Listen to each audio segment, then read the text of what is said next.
Hi all, welcome to my YouTube channel PSC solutions. അപ്പോൾ നമ്മൾ ഇന്നും UPSCയുടെ ക്വസ്റ്റ്യൻസ് ആണ് നമ്മൾ പ്രാക്ടീസ് ചെയ്യുന്നത്. ഇത് നമ്മൾ 1982-ലെയും 1983-ലെയും 1984-ലും UPSC ചോദിച്ച ജോഗ്രഫിയുടെ ക്വസ്റ്റ്യൻസ് ആണ് നമ്മൾ പ്രാക്ടീസ് ചെയ്യുന്നത്. ഓക്കെ, അപ്പോൾ നമുക്ക് ഫസ്റ്റ് ക്വസ്റ്റ്യനിലേക്ക് കിടക്കാം.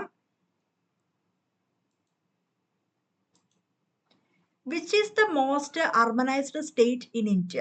ഇന്ത്യയിലെ ഏറ്റവും അർബനൈസ്ഡ് ആയിട്ടുള്ള സ്റ്റേറ്റ് ഏതാണെന്നാണ് ചോദിച്ചിരിക്കുന്നത്. ഉത്തരം ബി ആണ്, മഹാരാഷ്ട്രയാണ്. ഇത് 1982-ലെ ക്വസ്റ്റ്യനാണ്. അപ്പൊ ഇന്ന് കുറെയൊക്കെ മാറിയിട്ടുണ്ട്. അപ്പൊ 2011 സെൻസസ് പ്രകാരം നമ്മൾ ഇപ്പോഴത്തെ ഡേറ്റ ആണല്ലോ നമ്മൾ നോക്കേണ്ടത്. The data shows that Goa is the most urbanized state with a 62.17% of the population living in urban areas. ഗോവയാണ് ടോപ്പിൽ നിൽക്കുന്നത്. ശതമാന അടിസ്ഥാനത്തിൽ പറയുമ്പോൾ ഗോവയാണ്. But if one goes by geographical area total population, നമുക്കറിയാം ഗോവ എന്ന് പറയുന്ന എന്താണ്, വളരെ ചെറിയൊരു സംസ്ഥാനമാണ് അല്ലേ. പക്ഷെ നമ്മൾ ജോഗ്രഫിക്കൽ ആയിട്ടുള്ള ഏരിയയും പോപ്പുലേഷൻ ജനസംഖ്യയൊക്കെ നമ്മൾ കൺസിഡർ ചെയ്യുമ്പോൾ തമിഴ്നാടാണ് ഏറ്റവും അർബനൈസ്ഡ് ആയിട്ടുള്ള സ്റ്റേറ്റ് 2011 സെൻസസ് പ്രകാരം. കേരള ഉണ്ട് തൊട്ട് പുറകില്, മഹാരാഷ്ട്ര തേർഡ് പൊസിഷനാണ്. വലിയ വലിയ സ്റ്റേറ്റ്സ് എടുക്കുമ്പോൾ തമിഴ്നാടാണ് വരുന്നത്. അപ്പൊ നമ്മൾ ജോഗ്രഫിക്കൽ ഏരിയയും ടോട്ടൽ പോപ്പുലേഷൻ ഒക്കെ കൺസിഡർ ചെയ്യുമ്പോൾ തമിഴ്നാടാണ്. അല്ലാണ്ട് വരുമ്പോൾ ഗോവയാണ് അവിടെ വരുന്നത്. ഇത് നമുക്കറിയാം 1982-ലെ ക്വസ്റ്റ്യൻ പേപ്പർ. അപ്പൊ നമുക്ക് 2011-ലെ സെൻസസ് ആണല്ലോ ലാസ്റ്റ് നടന്നത്, അത് നമ്മൾ കൺസിഡർ ചെയ്താൽ മതി. അടുത്തത് ടു വിസിറ്റ്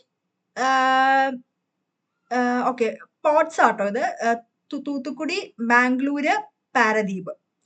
തൂത്തിക്കോർ എന്ന് പറഞ്ഞാൽ ഏതാണ് തൂത്തുക്കുടിയാണ്. മാംഗ്ലൂര്, മംഗലാപുരം, അന്ന് ഇപ്പോഴാണോ മാംഗ്ലൂർ ആയത്, Paradip. One does not require to go to, എവിടെ പോവേണ്ട ആവശ്യമില്ല. നമുക്കറിയാം ബി കേരളത്തിലുള്ള പോർട്സ് ആണോ ഇത്, തുറമുഖങ്ങളാണോ ഇത്. തൂത്തുക്കുടി എവിടെയാ, തമിഴ്നാട്ടിലാണ്.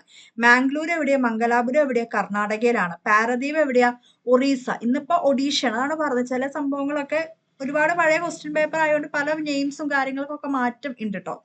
അപ്പൊ കേരളത്തിലേക്ക് പോകേണ്ട ആവശ്യമില്ല, കാരണം ഇതൊക്കെ തൂത്തുക്കുടി ആണെങ്കിൽ തമിഴ്നാട്ടിലെ ഒരു പോർട്ടാണ്, മംഗലാപുരം ആണെങ്കിൽ കർണാടകയിലെയാണ്, പാരാദ്വീപ് ആണെങ്കിൽ ഒഡീഷയിലെയാണ്. അപ്പൊ കേരളത്തിൽ പോവേണ്ട ആവശ്യം അവിടെ ഇല്ല. Chambal river flows through the states of Chambal. ഏതൊക്കെ സ്റ്റേറ്റ്സിലൂടെയാണ് ഈ നദി ഒഴുകുന്നത്? ഉത്തരം സി ആണ്, Uttar Pradesh, Madhya Pradesh, Rajasthan. Uttar Pradesh, Madhya Pradesh, Rajasthan. The largest source of energy in India, നമുക്കറിയാം തെർമൽ ആണ്, തെർമൽ എനർജിയാണ് ലാർജസ്റ്റ്, കോളി എന്നുള്ള. ഫ്ലെയിം ഓഫ് ദ ഫോറസ്റ്റ് എന്ന് പറഞ്ഞാൽ എന്താണ്? A tree blossomed with flowers like flame in leafless season. Just ഒന്ന് എടുത്തോന്നേ ഉള്ളൂ, UPSC PYQ ആണല്ലോ, അതുകൊണ്ട് എടുത്താണ്. Ozone present in the ozone layer of the atmosphere is important. എന്തിനാണ് ഓസോണിന്റെ ഇമ്പോർട്ടൻസ് എന്താണ്? നമുക്കറിയാം അല്ലെ, it helps in growth of the plants by absorbing a large portion of sun's UV radiation. Ultraviolet radiation absorb ചെയ്യുന്നതാണ് function അല്ലെ. ഏത് ലെയറിലാണ് ozone നമുക്ക് കാണാൻ പറ്റുന്നത്?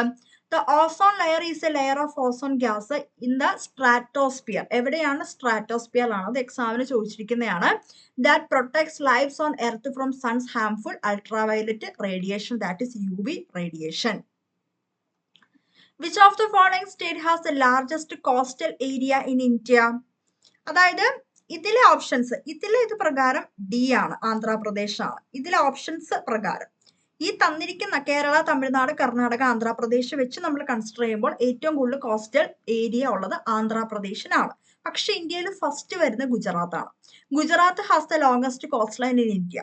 ഓക്കെ, സെക്കൻഡ് പൊസിഷൻ ആന്ധ്രാപ്രദേശിനാണ്, തേർഡ് പൊസിഷൻ തമിഴ്നാടിനാണ്, ഫോർത്ത് പൊസിഷൻ മഹാരാഷ്ട്രക്കാണ്. അപ്പൊ ഓപ്ഷൻ പ്രകാരം ആന്ധ്രാപ്രദേശ് ആയിരുന്നു. ഗുജറാത്ത് ഉണ്ടായിരുന്നെങ്കിൽ ഗുജറാത്ത് ആയിരുന്നു. സെക്കൻഡ് പൊസിഷനാണ് ഇന്ത്യ മുഴുവൻ കൺസിഡർ ചെയ്യുമ്പോൾ ആന്ധ്രാപ്രദേശിന് വരുന്നത്. തേർഡ് പൊസിഷൻ പോകുന്നത് തമിഴ്നാടിനും, ഫോർത്ത് പൊസിഷൻ പോകുന്നത് മഹാരാഷ്ട്രക്കാണ്. എക്സാം ടഫ് ആക്കാൻ നോക്കിയാൽ വേണമെങ്കിൽ സെക്കൻഡ് തേർഡ് ഒക്കെ ചോദിക്കാം. 200 centimeter of rainfall, 20 degree Celsius of temperature and a well-drained land is ideal for the cultivation of. ഏതിന്റെ കൾട്ടിവേഷൻ ആണ്? ടീ ആണ്. ടീ ആട്ടോ, നല്ല മഴ വേണം, 200 centimeter of rainfall ഒക്കെ വേണം. ടീ ആട്ടോ അത്. The largest producer of tea in the world ആരാണ്? ഇതിനകത്ത് അവര് ഇന്ത്യ എന്നാ കൊടുത്തിരിക്കുന്നത്. നമുക്കറിയാം 1982-ലെ ക്വസ്റ്റ്യൻ പേപ്പറാണ്. പക്ഷെ ഇപ്പൊ ഡേറ്റ മാറി, ഇപ്പൊ ചൈനയാണ്. China is the world's largest producer of tea ആണ്. അസാമാണ് ഇന്ത്യയിൽ ഏറ്റവും കൂടുതൽ ടീ പ്രൊഡ്യൂസ് ചെയ്യുന്നത്. Okay. Generally speaking all rocks may be classified into 3 major groups. ഏതൊക്കെയാ നമുക്കറിയാം, നമ്മൾ ഇന്നലെ പഠിച്ചാണ് റോക്സിനെ ഇഗ്നിയസ്, സെഡിമെന്ററി, മെറ്റാമോർഫിക്. സെഡിമെന്ററിക്കകത്താണ് ഫോസിൽസ് ഏറ്റവും കൂടുതൽ ഉള്ളത് എന്നൊക്കെ നമ്മൾ പഠിച്ചതാണ്. ഗേത്രി, കോളാർ, സിന്ത്രി, ജാറിയ ഇതൊക്കെ എന്താണ്, എന്തായിട്ട് ബന്ധപ്പെട്ടിരിക്കുന്നു? ഉത്തരം വരുന്ന ഓപ്ഷൻ എ ആണ്. ഖേത്രി എന്ന് പറയുമ്പോൾ നമുക്കറിയാം കോപ്പറിന്റെ ഖനിയാണ്. കോളാർ ഏതാണ്? ഗോൾഡ് ആണ്. സിന്ത്രി ഫെർട്ടിലൈസേഴ്സ് ആണ്. ജാറിയ ജാർഖണ്ഡിലുള്ള കോൾ ഏതാണ്? കോൾ ആണ് അല്ലെ, coal. The river which flows between Vindhya and Satpura ranges ഏതാണ്? നമുക്കറിയാം ഉത്തരം ഓപ്ഷൻ എ ആണ്. നർമ്മദ. ഭ്രംശ താഴ്വര, റിഫ്റ്റ് വാലി ക്രിയേറ്റ് ചെയ്യും വിദ്യക്കും സത്പുരയ്ക്കും. അങ്ങനെ തന്നെ ചോദിച്ചിട്ടുള്ളതാ, ഭ്രംശ താഴ്വര, rift valley. North India gets rainfall due to ഏതാണ്? സൗത്ത് വെസ്റ്റ് മൺസൂൺ ആണ്. സൗത്ത് വെസ്റ്റ് മൺസൂൺ ആണ്. Bhakra Nangal, Hirakud and Kosi projects are situated on the rivers. ഏതൊക്കെയാണ്? ബക്രാനങ്കൽ ആണെങ്കിൽ സത്ലജ്, ഹീരാകുണ്ട് ആണെങ്കിൽ നമുക്കറിയാം മഹാനദി, കോസി ആണെങ്കിൽ കോസി റിവർ തന്നെ. Duncan pass is located between ആരൊക്കെ തമ്മിലാണ് ഡങ്കൻ പാസ് വരുന്നത്? South Andaman and little Andaman. Note ചെയ്യാട്ടോ, south Andaman and little Andaman. The number of international airports in India. ഇത് അന്നത്തെ ആൻസർ ബി ആണ്, പക്ഷെ ഇന്നിപ്പോ 34 ആണ്. There are 34 operational international airports in India. Indira Gandhi International Airport is the largest international airport constructed in 5,495 acres. It is also the busiest ഏറ്റവും തിരക്കുള്ളതും അത് തന്നെയാണ്. അത് കഴിഞ്ഞിട്ട് ഛത്രപതി ശിവാജി ഇന്റർനാഷണൽ എയർപോർട്ട് മഹാരാഷ്ട്ര വരും. നമുക്കറിയാം ഇത് 1983, എത്ര വർഷം നമ്മൾ പുറയിലേക്ക് പോകണം അല്ലെ? ഇന്നിപ്പോ 34 ഉണ്ട്, അപ്പൊ അത് നോട്ട് ചെയ്യാട്ടോ. Mahatma Gandhi Setu is built over the river ഏതിന്റെ മേളിലാണ്? ഗംഗയാണ്. ഗംഗ. ഉത്തരം ഓപ്ഷൻ എ ആണ്.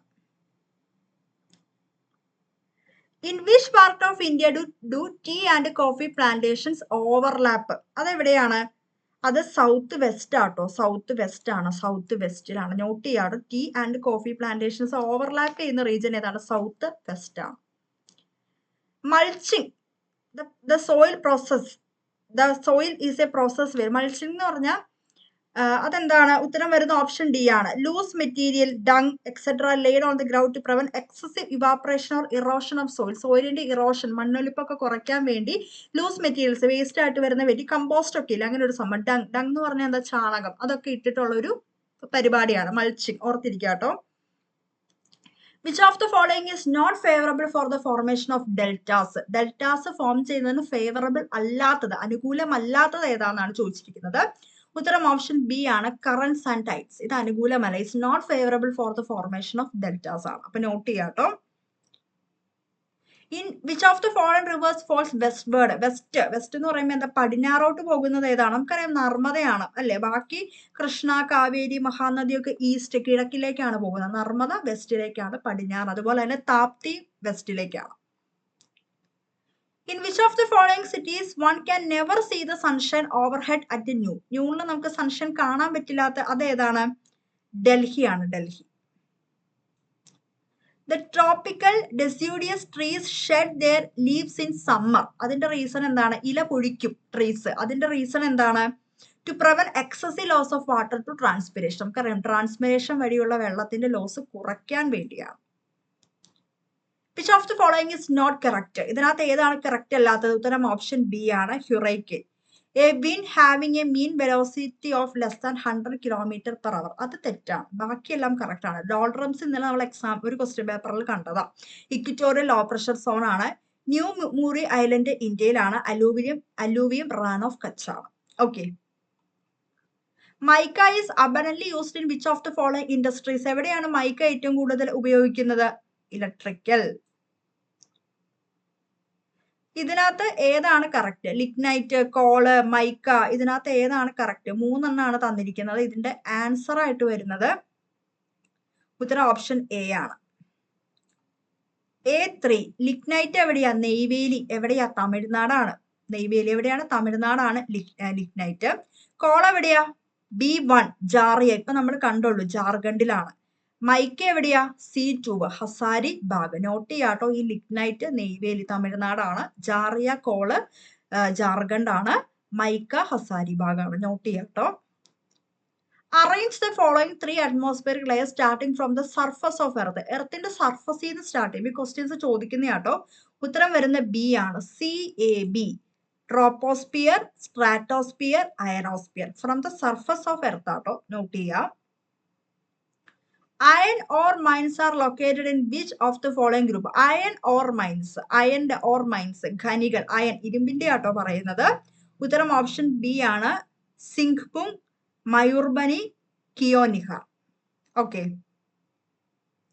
The most indigenous atomic power plant is situated at Kalpakkam. Indigenous എന്ന് പറഞ്ഞാൽ നേറ്റീവ്, നമ്മുടെ നാട്ടിൽ തന്നെയുള്ള, അത് നമ്മുടെ രാജ്യത്തിന്റെ ഇതോടുകൂടി തന്നെയുള്ള ഇൻഡിജീനിയസ്, നമ്മൾ തന്നെയുള്ള. Who prepares topographical maps of India? നമ്മുടെ SCERT ഉള്ളതാണ്. സർവേ ഓഫ് ഇന്ത്യ ആണ് ചോദിച്ചിരിക്കുന്ന ക്വസ്റ്റ്യൻ ആട്ടോ. Survey of India. Who prepares topographical maps? ആരാണ് പ്രിപ്പയർ ചെയ്യുന്നത്? സർവേ ഓഫ് ഇന്ത്യ ആണ്. Match the following. ഉത്തരം വരുന്ന ഓപ്ഷൻ എ ആണ്. A2 HAL aeronautical, Hindustan aeronautical limited aeronautical goods ആണ്. B3 ഇലക്ട്രിക്കൽ ഗുഡ്സ് ആണ്. C4 steel authority India limited, മറ്റേത് call. Okay. അപ്പൊ ഇന്ന് നമ്മുടെ 1982, 1983, 1984 UPSC ക്വസ്റ്റ്യൻസ് ആണ് നമ്മൾ പ്രാക്ടീസ് ചെയ്തത്. ഉറപ്പായിട്ടും ക്വസ്റ്റ്യൻസ് പ്രാക്ടീസ് ചെയ്യുക. പല ക്വസ്റ്റ്യൻസും ചോദിക്കുന്നതാണ്. നമ്മൾ എന്തോരം പ്രാക്ടീസ് ചെയ്യുന്നു അത്രയും നമ്മുടെ ലെവൽ കൂടുകയാണ്. പ്രത്യേകിച്ചും ഡിഗ്രി ലെവലിലും KSനും ഒക്കെ പ്രിപ്പയർ ചെയ്യുന്നവർ ഉറപ്പായിട്ടും UPSCയുടെ ക്വസ്റ്റ്യൻസ് നല്ല രീതിയിൽ തന്നെ പ്രാക്ടീസ് ചെയ്യുക. ക്ലാസ് ഇഷ്ടപ്പെട്ടാൽ ഒന്ന് ലൈക്ക് ചെയ്യുക, ഷെയർ ചെയ്യുക, സബ്സ്ക്രൈബ് ചെയ്യുക. Thank you.